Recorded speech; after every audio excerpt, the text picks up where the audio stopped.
Düşünürsən ki, daha gözəl olsaydın səni sevərdi. Bəlkə biraz arıqlamaq lazımdır. Bəlkə geyimlərim cazibəli deyil. Bəlkə həmişə brend geysəm diqqətini çəkərəm. Bəlkə ona pul xərcləyim, bahalı hədiyyələr alım. Gecə-gündüz bunları fikirləşirsən. Özünü əskik hiss edirsən. Özündə eyb axtarırsan. Bəzən axır depressiyaya düşürsən. Buna görə oturub nə qədər ağlayırsan. Bəlkə də bilmirsən ki, sağlam sevgi münasibəti qurmaq üçün müxtəlif yollar sınaqdan keçirməyin özü də riskdir. Bunun üçün ilk növbədə əks cinsi tanımaq lazımdır.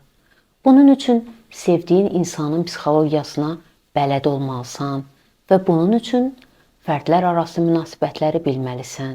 Bəlkə elə problem budur ki, sən bu münasibətə həddən artıq maya qoymusan, dozanı keçmisən.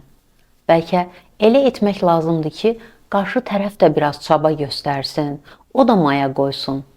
Bəlkə anandan belə görmüsən və özün də bilmədən, istəmədən, şuuraltı olaraq ona oxşamağa çalışırsan.